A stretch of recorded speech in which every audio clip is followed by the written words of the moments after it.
एक मशहूर कॉमेट का देखा जाना पुराने समय में अपशगुन माना जाता था और उसी कॉमेट से जुड़ी जानकारी देता भारत का सबसे पुराना रिकॉर्ड सामने आया है। एक इंडियन एपिग्राफिकल रेफरेंस जो मिला है आंध्र प्रदेश के श्रीशैलम मल्लिकार्जुन मंदिर में। ये कॉपर प्लेट इंस्क्रिप्शन विजयनगर साम्राज्य के वक्त का है। It dates back to 1456 CE। Inscription और एपिग्राफी का मतलब ही समझ लेते हैं। पत्थर, तामपत्र या दीवार पर उकेरा गया पुराना लेख उसे इंस्क्रिप्शन कहते हैं। वहीं इन्हीं इंस्क्रिप्शंस को पढ़ने, समझने और उनका मतलब बताने वाली विद्या या स्टडी को एपिग्राफी कहते हैं। सालों से प्रचलित ये धूमकेतु माने कॉमेट हर 75 से 76 सालों में धरती के पास से गुजरता है। नाम हेलीज कॉमेट, एक मशहूर तारा पिंड जो एकमात्र शॉर्ट पीरियड कॉमेट है जो नंगी आंखों से नजर आता है। इसका नाम पड़ा था एस्ट्रोनॉमर एडमंड हेली के नाम पर। जब कोई धूमकेतु सूरज के चक्कर लगाता है तो उसके चक्कर पूरे करने में लगने वाले समय से उसे दो हिस्सों में बांटा जाता है। शॉर्ट पीरियड कॉमेट जो 200 सालों से कम समय में सूरज का चक्कर लगाते हैं, जैसे हेली का धूमकेतु। लॉन्ग पीरियड कॉमेट वो जिन्हें सूरज का एक चक्कर पूरा करने में 200 साल से ज्यादा लगते हैं। ये अंतर उनकी दूरी और गति पर निर्भर करता है।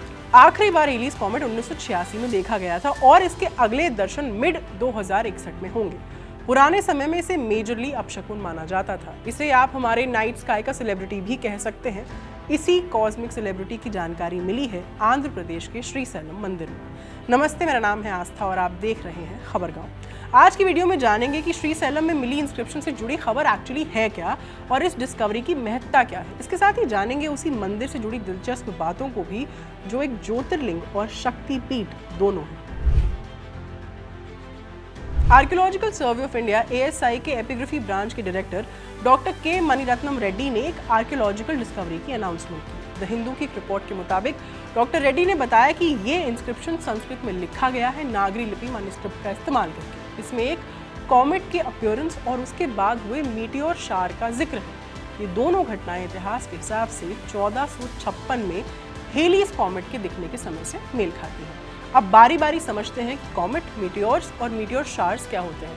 देखिए, कॉमेट को कहते हैं धूमकेतु, बर्फ, धूल और गैस से बना पिंड जो सूरज के पास आते ही जलने लगता है और एक लंबी पूंछ बनाता है। कॉमेट्स टेल भी एक प्रचलित टर्म है, इसीलिए क्योंकि धूमकेतु एक टेल बनाते हुए आगे बढ़ता है।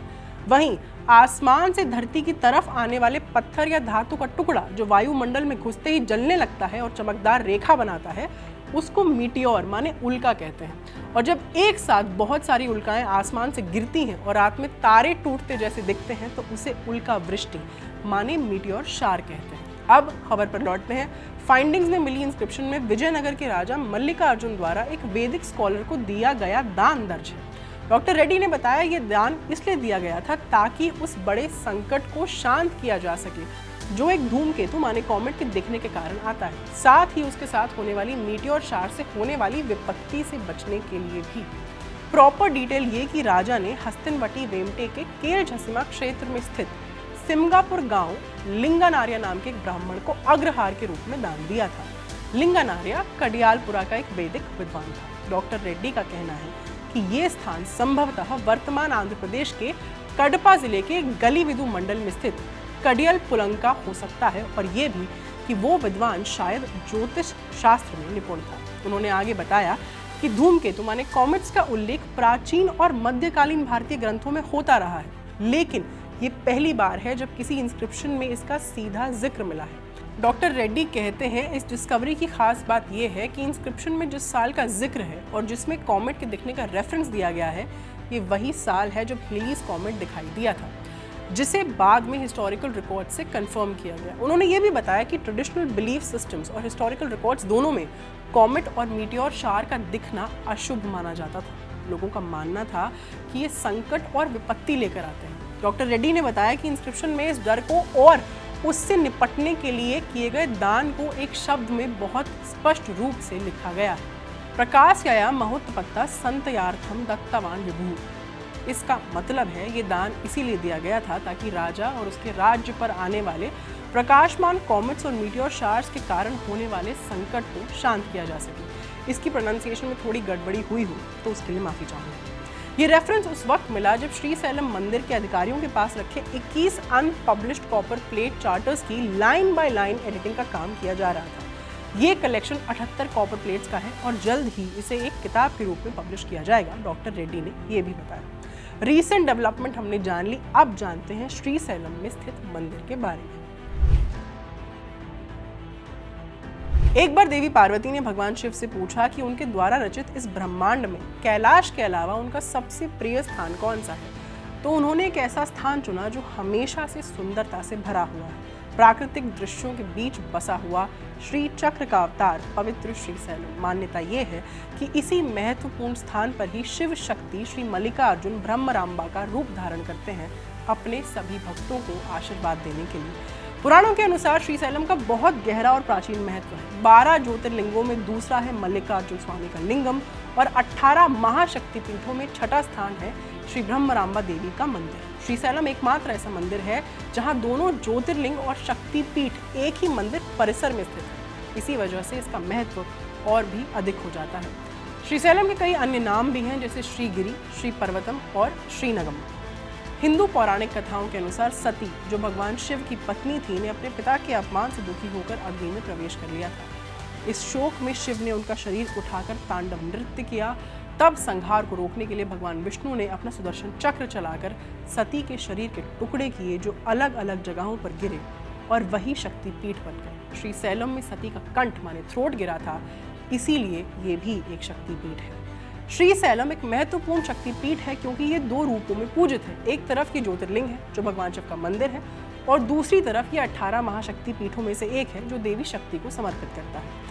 ये मंदिर भगवान मल्लिकार्जुन माने शिव और देवी ब्रह्मरांबा शक्ति को समर्पित है, जिससे ये एक ऐसा अनोखा स्थल बन जाता है जहाँ दोनों देवी देवताओं की एक ही जगह आराधना होती है। हिंदू माइथोलॉजी के अनुसार सती देवी का कंठ यहीं गिरा था, जैसे हमने आपको बताया, जिसे भक्तों के लिए एक पवित्र स्थल माना जाता है।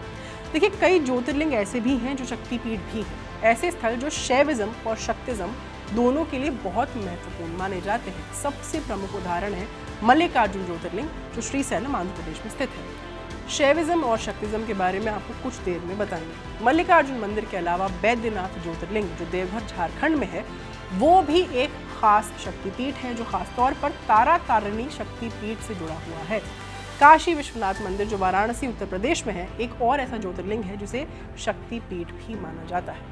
अब शैविज्म और शक्तिज्म समझ लेते हैं। शैव धर्म माने शैविज्म, वो परंपरा है जिसमें भगवान शिव को सर्वोच्च देवता माना जाता है। शैव भक्त शिव की पूजा करते हैं, उन्हें संहारक, योगी और करुणामय ईश्वर मानते हैं। वहीं शाक्त धर्म माने शक्तिज्म वो परंपरा है जिसमें देवी शक्ति दुर्गा, पार्वती, काली आदि को सर्वोच्च माना जाता है।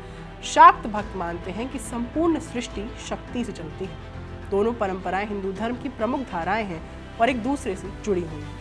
वीडियो में बहुत बार आपने ब्रह्मरांबा नाम सुना था, है ना। श्रीशैलम में जो देवी पूजित है उनका नाम है ब्रह्मरांबा, जिसका अर्थ है मधुमक्खियों की मां। लोक कथाओं के अनुसार उन्होंने एक बार अरुणासुर राक्षस को मारने के लिए मधुमक्खी का रूप धारण किया था और उसके बाद श्रीशैलम में वास करने लगी। इसके साथ ही श्रीशैलम को अत्यधिक आध्यात्मिक शक्ति का केंद्र माना जाता है। भक्तों का विश्वास है कि यहाँ पूजा और दर्शन करने से जन्म मरण के चक्र से मुक्ति मिल सकती है। अनेक संत और ऋषियों ने, जैसे आदि शंकराचार्य, यहाँ आकर स्पिरिचुअल एनलाइटनमेंट प्राप्त किया था। श्रीशैलम का मल्लिकार्जुन मंदिर एक ऐसा स्थल है जहाँ भगवान शिव का ज्योतिर्लिंग और देवी ब्रह्मरांबा का मंदिर एक ही मंदिर प्रांगण में स्थित है। ये हम आपको पहले भी बता चुके हैं। इससे एक यूनिफाइड सेक्रेड स्पेस ये बन जाता है। ये मंदिर साल भर कई तीज त्योहार मनाता है, जिसमें महाशिवरात्रि सबसे विशेष होती है। इस अवसर पर हजारों भक्त श्रीशैलम आते हैं दर्शन और पूजा के लिए। श्रीशैलम मंदिर आंध्र प्रदेश के डेंस फॉरेस्ट्स में स्थित एक ऐसा दिव्य स्थल है जहां भक्ति, रहस्य और दिव्यता एक साथ मिलते हैं। यहाँ का ज्योतिर्लिंग स्वयंभू माना जाता है। स्वयंभू मतलब अपने आप प्रकट हुआ, किसी मनुष्य ने इसे नहीं बनाया। मंदिर के अंदर एक अखंड ज्योति हमेशा जलती रहती है। मान्यता ये है कि उसे आदि शंकराचार्य ने स्थापित किया था। यही ज्योति युगों से बगैर बुझे जल रही है और भक्तों के लिए भक्ति और शक्ति का प्रतीक बनी हुई है। अब बात करते हैं पाताल गंगा की। श्रीशैलम में कृष्णा नदी का एक बैकवाटर है पाताल गंगा, और इसे अत्यधिक पवित्र माना जाता है। इसे भूमिगत नदी के रूप में भी जाना जाता है। ये मंदिर के पास स्थित है और माना जाता है कि इसमें डुबकी लगाने से पाप धुल जाते हैं और आध्यात्मिक शुद्धि मिलती है। पाताल गंगा तक पहुंचने के लिए 500 सीढ़ियां उतरनी पड़ती हैं या रोपवे का उपयोग भी किया जा सकता है। ये श्रीशैलम मंदिर के दर्शन से पहले एक महत्वपूर्ण स्थान माना जाता है। सबसे रहस्यमयी बात जो इस मंदिर के बारे में है वो ये कि यहाँ का लिंगम अपना रंग बदलता है, सुबह सफ़ेद, दोपहर में लाल और शाम को काला। ये बदलाव भक्तों के लिए अद्भुत और दिव्य अनुभव होता है, जो बताता है कि ये सिर्फ पत्थर नहीं बल्कि जीवित शक्ति का रूप है। आज की वीडियो यहीं तक। ज्योतिर्लिंगों और शक्तिपीठों से जुड़ी कहानियां अगर आप चाहते हैं कि हम आप तक लेकर आएँ तो हमें कमेंट सेक्शन में ज़रूर बताएं। कैमरा के पीछे हमारे साथी सर्वेश, मेरा नाम है आस्था। देखते रहिए खबर गाँव। बहुत बहुत शुक्रिया।